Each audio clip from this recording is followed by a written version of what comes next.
नमस्कार। Epilogue news network की तरफ से मैं आजाद जमवाल आपका स्वागत करता हूं।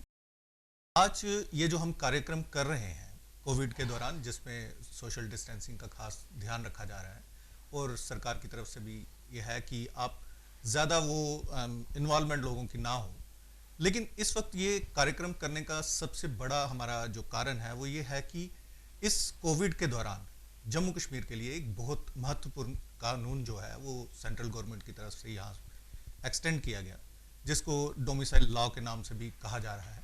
तो आज इसी डोमिसाइल लॉ के ऊपर हम बात करने के लिए यहाँ पे मेरे साथ इस वक्त शामिल हैं श्री टीटू गंजू, जो एक कॉन्स्टिट्यूशनल एक्सपर्ट हैं। इसके अलावा डॉक्टर अजय चरंगू हैं, जो पनून कश्मीर के चेयरमैन हैं।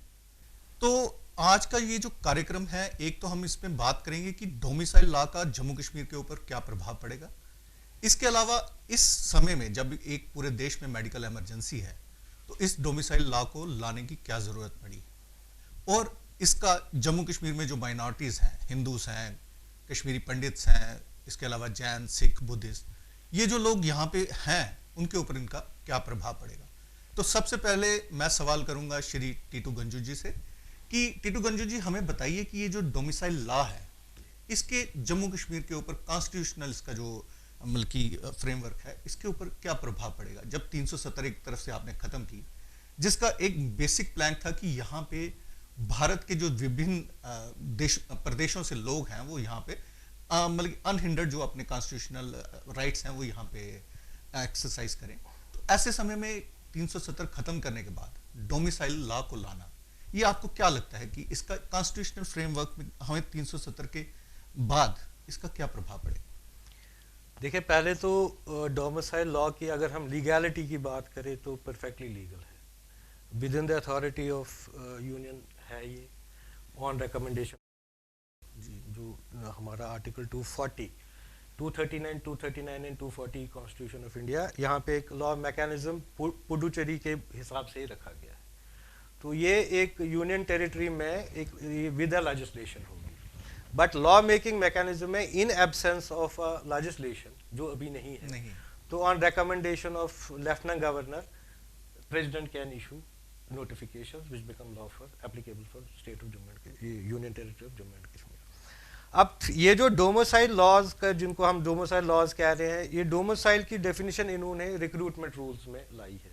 सो अभी तक ये स्पेसिफिक टू रिक्रूटमेंट है, बियॉन्ड दैट अभी तक इस पे लैंड एक्विजिशन वगैरह पे इसका कोई इम्पैक्ट नहीं है। ये एक्चुअली इसकी जो जब हम देखेंगे इसका जो हिस्टोरिकल बैकग्राउंड, तो ऑब्वियसली ये 1927 जो स्टेट सब्जेक्ट रूल्स लाए गए थे महाराजा के टाइम पे, उसके बाद 1954 जब हमारा कॉन्स्टिट्यूशन आया तो उन्होंने कट ऑफ डेट रखा कि 14 मई 54 जो यहाँ का स्टेट सब्जेक्ट है उसको स्पेशल प्रिविलेजेस थी। उन स्पेशल प्रिविलेजेस में एक रिक्रूटमेंट को लेके था, एक लैंड एक्विजिशन प्रॉपर्टी एक्वायरमेंट को लेके, और तीसरा था स्कॉलरशिप्स को लेके रखा गया था। तो 370 हटने के बाद तो ये कंप्लीटली इंटीग्रेट हुआ with India, rest of India. यहाँ पे स्पेशल प्रिविलेजेस राइट्स जो सिटीजनरी को मिल रही थी वो खत्म हो गई। अब इस डोमिसाइल लॉ के आने से इन्होंने रिक्रूटमेंट ने, पहले जो इन्होंने नोटिफिकेशन लाई उसमें रिक्रूटमेंट में लेवल 4 के लिए रिजर्व कर दिया for domiciles of union territory of Jammu and Kashmir.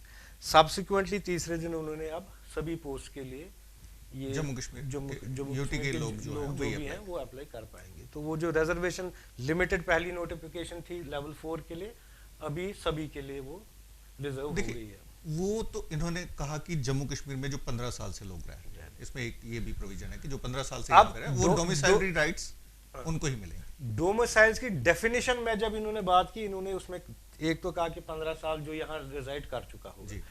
Importantly mention of time नहीं है जी। So any time whosoever has stayed here for 15 years domicile of, इस लॉ के हिसाब से, इसकी इंटरप्रिटेशन के हिसाब से ही बिकम्स डोमिसाइल जी। दूसरा इन्होंने कहा है कि जो सेंट्रल गवर्नमेंट में 10 साल यहाँ पे नौकरी की है, यहाँ पढ़ा है 7 साल 10वीं और 12वीं अगर यहाँ से क्वालिफाई की वो डोमिसाइल, और उनके बच्चे भी जी। चौथा जो इन्होंने कहा है कि कश्मीर माइग्रेंट्स के बारे में बात करी है। कश्मीर माइग्रेंट्स में जो जहाँ पे एक्चुअली कंसर्न है वो इस डेफिनेशन को लेके है। देखिए, इसमें सिर्फ कश्मीरी डिस्प्लेस्ड कश्मीरीज की हम बात नहीं करेंगे, इसमें बहुत सी ऐसी यहाँ पे जम्मू में हिंदू कॉन्स्टिट्यूंसी के जो लोग हैं जैसे समझ लीजिए आप पीओजेके के जो लोग हैं जो 47 के वक्त या 47 से पहले यहाँ पे सिटीजन्स थे, स्टेट सब्जेक्ट जिनके पास था वो बाहर चले गए। उसके बाद एक मेजर सेक्शन है जो डिस्प्लेस्ड कश्मीरीज की है, क्योंकि इसमें उन्होंने बात की कि जो रिलीफ डिपार्टमेंट के साथ रजिस्टर्ड है तो वो तो ऑटोमेटिक बन जाएंगे डोमिसाइल यहाँ पे, लेकिन ये एक बात पे चुप है कि जो रिलीफ डिपार्टमेंट के साथ रजिस्टर्ड नहीं है। और अगर हम देखें तो काफ़ी सारे कश्मीरी हिंदू ऐसे थे जो रिलीफ डिपार्टमेंट के साथ जिन्होंने अपनी रजिस्ट्रेशन नहीं की और भारत के विभिन्न भागों में, इसके अलावा अब्रॉड भी जाके वो बस गए। तो क्या डोमिसाइल लॉ जो है ये इन लोगों को एक्साइज आउट कर रही? देखिए इसमें अगर हम इस लॉ को देख के चलें जो इसमें प्रोविजंस दिए हैं, इसमें पहला ही है कि 15 साल जो कभी भी यहाँ रहा हो या उसका पेरेंट रहा हो। तो अगर उस एम्बिट में देखें तो एवरीबडी, क्योंकि अगर आप देखोगे जो रूल्स बने थे 1927 में जब महाराजा ने लाया था उसमें 4 क्लासेस किए थे। जो क्लास 1 थी तो दैट मीन्स 1846 की एस्टैब्लिश्ड है आपकी रेजिडेंशियल ये जो रिक्वायरमेंट्स है। तो ये तो 15 साल की बात करें, उस प्रावधान को जो स्टेट सब्जेक्ट होल्डर है या इवन J&K कॉन्स्टिट्यूशन सेक्शन 6 जो पहले अब नहीं है, सेक्शन 6 कहता है कि 14 मई 1954 से पहले जो स्टेट सब्जेक्ट थे या 10 साल तब तक रहे हो, तो वो कैटेगरी अगर देखें तो एवरीबडी इज अ डोमिसाइल जी। ये मेरे हिसाब से माय इंटरप्रिटेशन इज कि ये डोमिसाइल जो state subjects of union erstwhile state of Jammu and Kashmir के थे ये उनके लिए नहीं है। ये जो नॉन स्टेट सब्जेक्ट्स है उनके लिए प्रावधान है how to acquire domicile right. देखिए इसमें क्लैरिफिकेशन होम मिनिस्ट्री की तरफ से कोई नहीं, दैट इज एक्सपेक्टेड, वो अभी तक नहीं आई। That is surprising also. Controversial part जो इसमें सबसे बड़ा जो कंट्रोवर्शियल है वो डेफिनेशन ऑफ कश्मीरी माइग्रेंट्स जी, क्योंकि ऑलरेडी ये क्लास डिफाइंड था 1997 में जो डिस्ट्रेस सेल्स एक्ट बना था, उसमें एक डेफिनेशन है कश्मीरी माइग्रेंट्स को लेके। उसके बाद 2009 में recruitment special drive prime minister package के तहत रेवेन्यू का SRO आता है 412, उसमें अलग से डेफिनेशन है जो वो दो 1997 डिस्ट्रेस सेल्स और वो सिमिलर है। देखिए इसको दैट मीन्स एक क्लास था उसमें से इन्होंने एक सब क्लास निकाल के क्लास बनाया है जी, जो जितनी मुझे नॉलेज ऑफ लॉ है वो मेरे हिसाब से टेनेबल नहीं है। देखिए अगर हम PRC की ही बात करें तो उसमें क्लास था कि जो भी 3 जनरेशन्स यहाँ पे, आज एक जनरेशन बाहर चली जाती है, जो 3rd जनरेशन उसके डिसेंडेंट्स हैं वो भी यहाँ के स्टेट सब्जेक्ट थे, मतलब कि अर्स्टवाइल स्टेट में। अब उनके बारे में ये जो डोमिसाइलरी राइट्स हैं इसके बारे में वो खामोश है। अगर होम मिनिस्ट्री रातों रात किसी एक पार्टी को, अब उसमें बात भी कर सकते हैं कि एक अपनी पार्टी का जब डेलीगेशन वहाँ पे मिला प्राइम मिनिस्टर से और उन्होंने बाहर आके बात की तो उन्होंने कहा कि गवर्नमेंट ऑफ इंडिया ने हमें ये कहा है कि यहाँ का मुस्लिम मेजॉरिटी कैरेक्टर जो है वो चेंज नहीं है। तो क्या ये उसकी तरफ एक इशारा है कि भैया ये मुस्लिम मेजॉरिटी कैरेक्टर को यहाँ पे बचाने के लिए? नहीं, ये पॉलिटिकल एस्पेक्ट्स हुए। मैं लीगल बात करूं, अगर हम लीगल साइड की लीगल साइड की बात करते हैं कि स्टेट सब्जेक्ट में हमें एक प्रोटेक्शन की थी, हमारी 3 जनरेशंस भी अगर बाहर रहते हैं तो हम यहाँ के इसमें जनरल क्लॉजेस एक्ट लगता है जी, section 24 general clauses act is very clear. और इसमें भी सेक्शन 6 जो ये नोटिफिकेशन आई, जब सेक्शन 6 देखेंगे ये कहता है कि जो इससे पहले एक्ट्स थे अनलेस रिपीट और सुपरसीडेड वो एज इट इज रहेंगे, जो उसमें राइट्स रहे होंगे, प्रिविलेजेस एंड ड्यूटीज है वो वैसी की वैसी ही रहेंगी। एस्टैब्लिश्ड लॉ है। सो मेरे हिसाब से, मेरे accordingly nothing has changed, rights can not be change. जो स्टेट सब्जेक्ट है उसका एस्टैब्लिश्ड है डोमिसाइल। देखिए ये तो अभी इंटरप्रिटेशन की बात है, उसकी तरफ से होम मिनिस्ट्री की तरफ से क्लैरिफिकेशन अभी तक अभी इस पे हम पॉलिटिकल एस्पेक्ट पे बात करेंगे डॉक्टर अजय चरंगू से। डॉक्टर साहब, एक जो डेलीगेशन मिला एक कश्मीर की पार्टी का, जिसको हाफ सेपरेटिस्ट भी हम यहाँ पे कहते हैं कि हाफ सेपरेटिस्ट को ही वहाँ पे वो प्रोजेक्शन देते हैं, तो उन्होंने वहाँ से जब प्राइम मिनिस्टर से वो मिलके बाहर आए, हालांकि प्राइम मिनिस्टर की ऑफिस की तरफ से ऐसी कोई वहाँ पे जो उनकी तरफ से रिलीज दी गई उसमें ऐसा कुछ था नहीं, लेकिन जो वो पार्टी यहाँ से गई थी उन्होंने कहा कि उन्होंने हमें कहा कि यहाँ पे डेमोग्राफिक चेंज नहीं होने दिया जाएगा, इसके अलावा यहाँ पे मुस्लिम मेजॉरिटी कैरेक्टर जो है स्टेट का उसको चेंज नहीं किया जाएगा। और हिंदुओं की एक बहुतायत को इस डोमिसाइलरी एक्ट में जो लॉ पास किया गया है तो उसमें वो बाहर निकाल देते हैं, जिसमें POJK और डिस्प्लेस्ड कश्मीरी पंडित्स जो हैं वो मेजर एक काज ऑफ कंसर्न है। तो आप कैसे देखते हैं कि ये गवर्नमेंट ऑफ इंडिया जो कर रही है ऐसे लॉस लाके और ऐसी अमेंडमेंट्स को लाके, तो वो क्या करने की, क्या दिखाने की कोशिश करें? धारा 370 का निरस्त होना और उसके बाद 35A का जिसको आप कहिए ख़त्म होना और जम्मू कश्मीर स्टेट का पुनर्गठन होना, इतना इपकल एक्ट होने के बाद हमको लग रहा है कि पिछले इतने महीनों से 5 अगस्त के बाद कि भारत सरकार कोशिश कर रही है कि नई व्यवस्था का निर्माण पुरानी व्यवस्था पे ही किया जाए। ये अनटेनेबल है। You cannot build a secular state, you cannot build a state bereft of जिसको आप कहेंगे सेपरेटिस्ट सेंसिटिविटी और empowerment of separatism on the old system, जहां पे सेपरेटिज्म को एक प्रीमियम था। यहां पे एक मानूं में पिछले 70 साल से सिर्फ पाकिस्तान की शाही पे ही यहां पे अलगाववाद नहीं चला। हम तो कहते हैं कि स्टेट स्पॉन्सर्ड सेपरेटिज्म था, इसको नरिश किया गया था।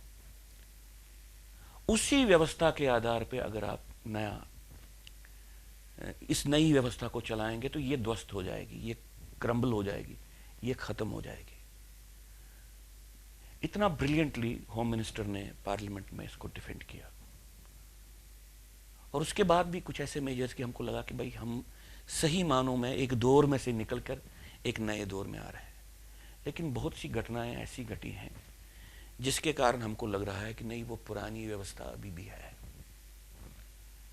जिसको मैं कहता हूं कि डिफेक्टो मुस्लिम स्टेट अभी है। हम एक यूनियन टेरिटरी में नहीं रह रहे हैं, हम एक यूनियन मुस्लिम टेरिटरी में रह रहे हैं। उसका पहला लक्षण मैं इसलिए बोल रहा हूं क्योंकि आप इस बात को लिंक कर पाएंगे जो प्रश्न आपने पूछा। पहली बात यह हो गई कि जो ही ये ध्वस्त किया गया, यूनियन टेरिटरी का निर्माण हुआ, जो भी हाईएस्ट लेवल पे स्टेटमेंट्स रहे भारत सरकार की, वो कश्मीरी मुस्लिम सेंट्रिक स्टेटमेंट्स रहे हैं, वो कश्मीर सेंट्रिक स्टेटमेंट्स रहे। उसमें जम्मू एक ब्लाइंड स्पॉट रहा। हम पहली आशा करते थे कि एक्सप्रेशंस में अब एक ब्रॉडर एक स्कोप आ जाए। एक्सप्रेशन में ये इस फैलाव को कि यहां पे सिर्फ कश्मीर का वर्चस्व नहीं है, यहां पे सिर्फ entire population of Jammu and Kashmir union territory वो बराबर है, उनकी प्रोग्रेस, उनका आगे चलना नेशन की प्रायोरिटी है। जितने भी वक्तव्य आए हैं अभी तक हमको लग रहा है कि फोकस कश्मीर है, फोकस कश्मीरी मुस्लिम है। ये एक बात है, ये पुरानी व्यवस्था का सूचक है। दूसरा इसका मैं संक्षेप में कहूंगा कि वो ये बात थी कि जिस आधार पे पॉलिटिकल प्रोसेस को शुरू किया जा रहा है वो सॉफ्ट सेपरेटिस्ट आधार है। यहां पे 70 साल से एक स्ट्रेटेजिक पर्सपेक्टिव इंप्लीमेंट किया गया कि हमको आधे अलगाववाद को शायद देनी है, नेशनलिज्म को पोषण नहीं करना है, इक्वालिटी को पोषण नहीं करना है, सेकुलरिज्म को नरिश नहीं करना है, मुस्लिम कम्युनलिज्म को प्रोटेक्ट करना है और हाफ वे सेपरेटिज्म को आगे चलाना है। ऐसे ही लीडर ढूंढे गए, ऐसी ही पार्टीज के साथ अलायंसेस किया गया। ये व्यवस्था जो ही इन्होंने पॉलिटिकल प्रोसेस शुरू की, जो आपने कहा कि किसी एक पार्टी को यहाँ पे प्राइम मिनिस्टर ने बहुत हाईली पब्लिसाइड हाई लेवल पे ऑडियंस दे दिया और उनके कहने के मुताबिक प्राइम मिनिस्टर ने उनको बहुत सी ऐसी बातें कही हैं कि ऐसी एश्योरेंस दे दी हैं जो सारी बेसिकली सेपरेटिस्ट कॉन्स्टिट्यूएंसी की फीलिंग्स को एसोवेज करने की ऐसी बातें हैं। तो भारत सरकार के पास नई व्यवस्था में होना चाहिए था कि कश्मीर में कौन से ऐसे लोग हैं जिन्होंने अलगाववाद को फाइट किया है, जो भारत की संवैधानिक व्यवस्था के साथ फुली साइकोलॉजिकली इनसिंक्ट है। इनके पास ऐसे ऑप्शंस थे। मैं हिंदू की बात छोड़िए, कश्मीरी हिंदू की, मुसलमानों में भी ऐसी ऑप्शंस थी जिनको ये बिल्कुल सामने लाते और वहां के लोगों को बोलते, वहां के अलगाववादियों को बोलते कि अब हमारी प्रायोरिटी चेंज हो गई है। हमारे लिए ये जरूरी नहीं है कि कितने लोग वोट डालेंगे, हमारे लिए ये जरूरी है कि जो लोग पार्टिसिपेट इलेक्शन प्रोसेस में करेंगे वो भारत के संविधान के दायरे के भीतर में और भारत की संविधान में आस्था होते हुए वो पार्टिसिपेट करेंगे।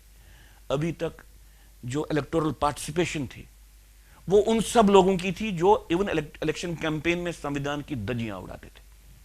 लेकिन भारत सरकार ने जिन लोगों को चुना वो हाफ वे सेपरेटिस्ट हैं। ये दूसरी बात है कि उसी व्यवस्था के हिसाब से चला रहे हैं। तीसरी बात जो सबसे डेंजरस हो गई और जिसके पॉलिटिकल डायमेंशंस देखने चाहिए कि भारत एक रिग्रेसिव स्टेप भारत सरकार ने लिया। 2021 में सेंसस होना है, 2020 में सेंसस, अप्रैल में शायद इसके ऑपरेशन शुरू होने थे। जब ऑलरेडी नए सेंसस के ऑपरेशन शुरू होने वाले थे, इन्होंने एक डिलिमिटेशन नोटिफिकेशन निकाली 2011 के सेंसस के बारे में, जब इनके सामने 1 साल का समय कुल था। ये पीछे क्यों गए? उसके पीछे मंशा क्या थी? और एक ऐसे सेंसस के बारे में, जिस सेंसस के बारे में कम से कम हिंदुओं को तो पूरा मालूम है कि वो पेपर सेंसस हुआ था। एक आतंकवादी समर्थित एक व्यवस्था ने उस सेंसस को टेबल पे किया था। और ऐसी बहुत सी बातें हैं, जब इस पे हम चर्चा करेंगे कि हम ऐसा क्यों कह रहे हैं। अब ठीक है, भारत सरकार ने सेंसस किया, ये खुद ही नहीं कह सकते कि गलत है, लेकिन एक सेंसस यहां पे करवाते जो होने वाले हैं, उसके आधार पे ये घोषणा कर देते कि भाई डिलिमिटेशन करेंगे। इसी टाइम पे इन्होंने वो बात की। उस सेंसस से क्या होता है? उस सेंसस से परसेंटेज ऑफ पॉपुलेशन हिंदुओं की 10% से भी नीचे जाती है। और 10% से नीचे पॉपुलेशन जाना विद इन 10 ईयर्स, इसकी कैटास्ट्रॉफिक इंप्लीकेशंस है। नॉर्मली सो मोटो भारत सरकार को इसका नोटिस लेके ये पहले एसेस करना चाहिए था, ऐसा क्यों हो गया कि एक पूरे समाज की पॉपुलेशन परसेंटेज 10% से भी ज्यादा कैसे घटी 10 साल में? क्या ऐसा हुआ? उन्होंने ऐसा नहीं किया। मैसेज ये है कि वो एश्योर करना चाहते हैं। वहां के लोग उनको ये इतना ही नहीं बोलते हैं पॉलिटिकल एंगेजमेंट के लेवल पे कि भैया आप हमारे यहां पे डेमोग्राफिक चेंज नहीं करो, बाहर से हिंदू कोई बाहर से हिंदू बाकी लोगों को नहीं लाओ, हमारी मुस्लिम पॉपुलेशन का जो यहां पे है तनासुब है वो मेंटेन। वो इतना ही नहीं कहते, वो इनको बोलते हैं कि जो हमने हेजेमनी एस्टैब्लिश की है थ्रू आर्टिफिशियल सेंसस, जो हमने एक निर्माण किया है, आप उसको एश्योर कर दो पहले कि आप उसको नहीं बदलना चाहते। और इसमें सबसे बड़ी डेंजरस बात जो है ये कि जब यहां के हिंदुओं ने ये कहना शुरू किया कि भैया 2011 सेंसस में ये प्रॉब्लम है, 10% पॉपुलेशन हिंदू की कम हो गई है, आप अगर ये नहीं कह सकते कि पुराना सेंसस खराब था, कम से कम नए सेंसस तक तो वेट कीजिए और नए सेंसस के बाद डिलिमिटेशन वो आधार बनाइए, और जो अभी अभी दूर नहीं है, जो शुरू होने वाला है। तो इस संघ परिवार के लोगों ने इस बात का पता डिफेंड कैसे किया? उन्होंने ये कहना शुरू किया कि भाई पॉपुलेशन ही कोई क्राइटेरिया नहीं होता। अब एक ऐसी बचकानी, मैं तो कहता हूं विघटनकारी बात आ गई सामने कि पॉपुलेशन बेसिस नहीं होता है सेंसस का, बाकी यार्डस्टिक्स होते हैं। एडिशनल इतना ही करना है, एक फ्री एंड फेयर सेंसस करवाना है 2021 में। इस बात से वो पीछे क्यों हट रहे हैं और इस डिसीजन को डिफेंड क्यों कर रहे हैं? क्या जो अमित शाह ने ये डिसीजन किया या मोदी ने ये, इस पे संघ परिवार का ही था कि आप ये करो, आप डिलिमिटेशन का आधार बनाओ 2011 का सेंसस? मुझे लगता है कि यहां पे फुटप्रिंट्स जो कम हिंदुओं के किए जा रहे हैं, उसके पीछे ये सोच, ये नई सीरो सेकुलरिज्म की सोच है कि यहां पे जब तक नंबर्स के बेसिस पे, लेजिटिमेट नंबर्स के बेसिस पे हिंदू ये डिमांड करता रहेगा, यार कम से कम प्रपोर्शनेट तो मुझे एक पावर में स्पेस दे दो, पावर पॉलिटिक्स में स्पेस दे दो, वो हमारे लिए सबसे बड़ी प्रॉब्लम है। इस वक्त इस सोच के लिए हिंदू एक प्रॉब्लम एरिया है, हिंदू एक सोल्यूशन एरिया नहीं है। और यही कारण है संघ ने जेनोसाइड को अभी भी मान्यता नहीं दी है।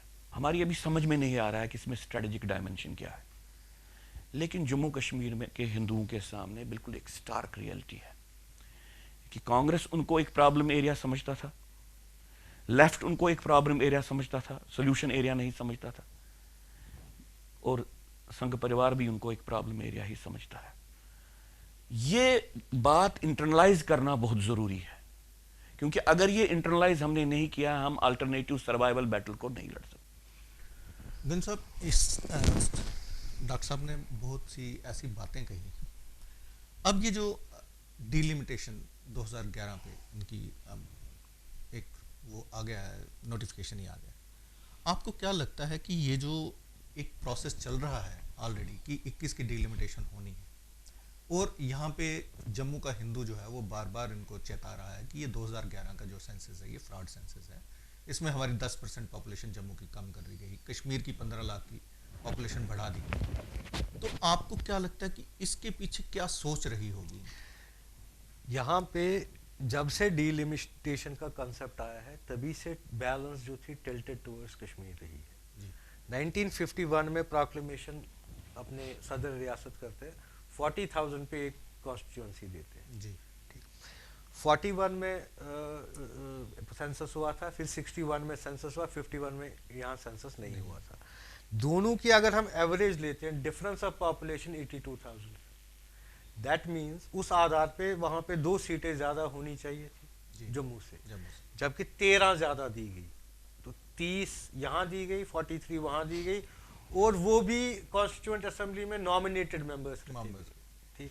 सो पहले से ही ये जो सिस्टमैटिक ये डाइवर्शन था या tilt of balance was in favour of Kashmir all along. आप 2011 की बात छोड़े ही, आप ये तो फंडामेंटली जहां से शुरू हुआ है वहीं से गलत हुआ है। तो जब आप इस बैलेंस को देख रहे हैं तो डिलिमिटेशन का इनको ढांचा ही चेंज करना पड़ेगा, तब तक यहाँ इक्विटेबल जस्टिस की बात भूल जाए। दूसरी बात जो आप बात कर रहे हैं कि वहां 15 लाख पॉपुलेशन ज्यादा, वो कैसे करी है?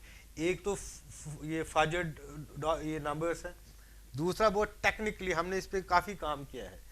यहाँ पे जो गुज्जर बकरवाल है नेशनलिस्ट है जी, बकरवाल गर्मियों में शिफ्ट करते हैं कश्मीर, ठीक है। इंसिडेंटली ये जो प्रोसेस ऑफ सेंसस है ये समर्स में ही हो सकता है जी, तो काउंट इनको वहां किया जाता है, वोटर से यहाँ की तभी जब वोटर्स की गिनती देखते हैं तो जम्मू की ज्यादा हो जाती है, और जब वहां पे पॉपुलेशन देखते हैं तो वहां की आप ज्यादा देख रहे हैं। तो एक नॉट ओनली ये नेशनलिस्ट फोर्सेस के खिलाफ ही समहाउ गवर्नमेंट ऑफ इंडिया 1947 से ही रही है, तो आज तक भाजपा के आने के बाद भी।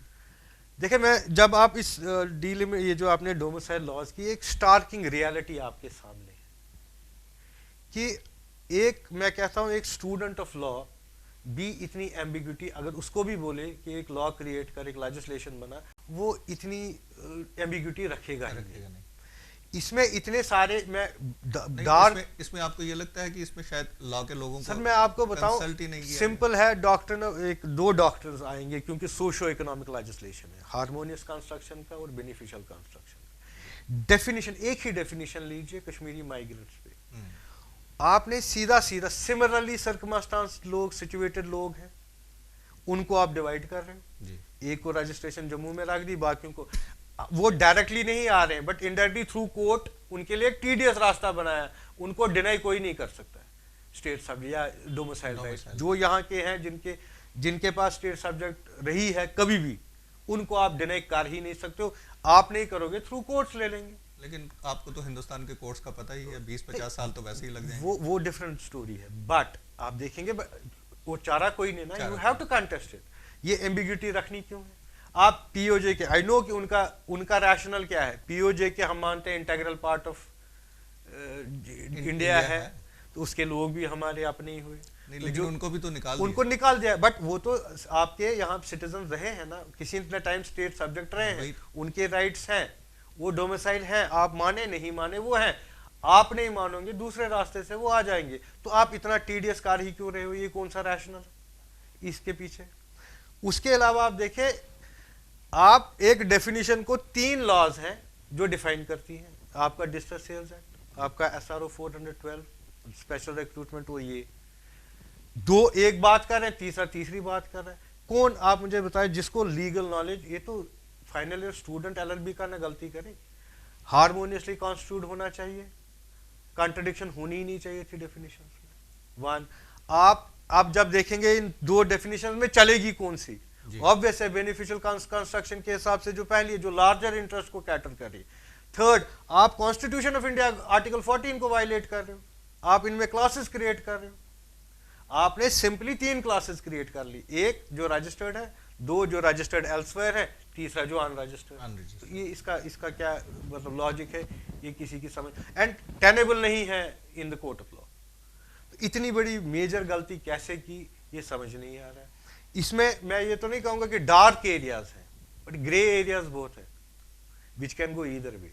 आपको जो राइट इजीली मिलना चाहिए वो आपको थ्रू टीडियस रूट, कोर्ट के रास्ते से आके ले लेना, और आप उसको डिनाई नहीं कर पाओगे क्योंकि आपने खुद 15 साल का रखा हुआ है। एवरी स्टेट सब्जेक्ट, यहाँ 15 की क्या बात करें, 5000 साल की क्रॉनिकल्ड हिस्ट्री है जी, उनको कैसे डिनाई करोगे आप डोमिसाइल लॉ? तो ये कंफ्यूजन, और उससे बड़ी बात है आप देखें इसमें ना कहीं आपको दिखेगा एक पॉलिसी लैप्स है। आप सब में अनाउंस करते हो इलेक्शंस, ब्लॉक चेयरमैन तीसरे दिन विड्रॉ कर लेते हो, उसके बाद आप डॉक्टर फारूक अब्दुल्ला पे आप लगाते हैं, 11 तारीख को पीएसए, 13 तारीख को विड्रॉ करते हैं, आप 30 तारीख को ये रिक्रूटमेंट रूल्स में अमेंडमेंट करते हो, तीसरे दिन उसको विड्रॉ करते हो। सो ये एक अजीब सी कंफ्यूजन है जो समझ ही नहीं आ रहा है कि हो क्या रहा है, क्यों, और इसी पीरियड में क्यों आप एक त्रासदी मारामारी चल रही है, महामारी चल रही है इंटरनेशनल लेवल पे, वर्ल्ड लेवल पे, तो आप ये क्या कर रहे हो विदाउट कंसल्टेशन? जब आप लॉज लाओगे for people, how would it be acceptable to anybody?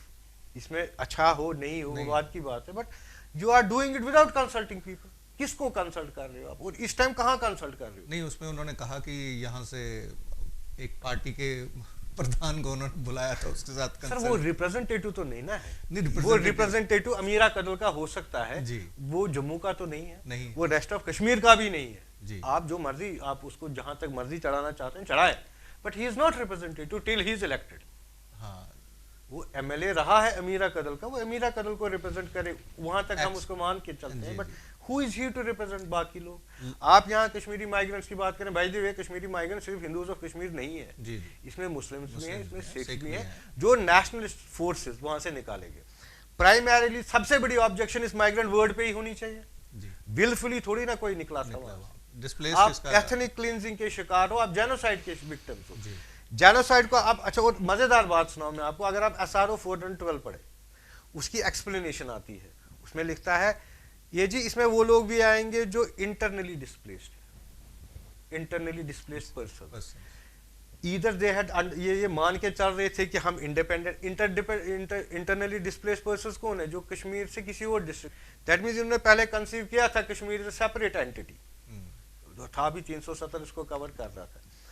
अगर इंटरनली डिस्प्लेस्ड आप मान रहे हो तो फिर बाकी भी इंटरनली डिस्प्लेस्ड है, कंट्री तो एक ही है, तो माइग्रेंट कहां से हुए? तो इंटरनली डिस्प्लेस्ड है। दूसरा, खुद आप जेनोसाइड मान रहे हो, तो अब तो यूज करो विक्टिम्स ऑफ जेनोसाइड इस माइग्रेंट की जगह, इट्स अ डेरोगेटरी टर्म।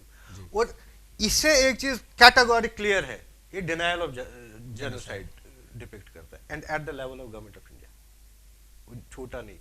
यहाँ 1997 में या 412 SRO में स्टेट लेजिस्लेशन इन्वॉल्व थी, 370 था, समझ आती थी।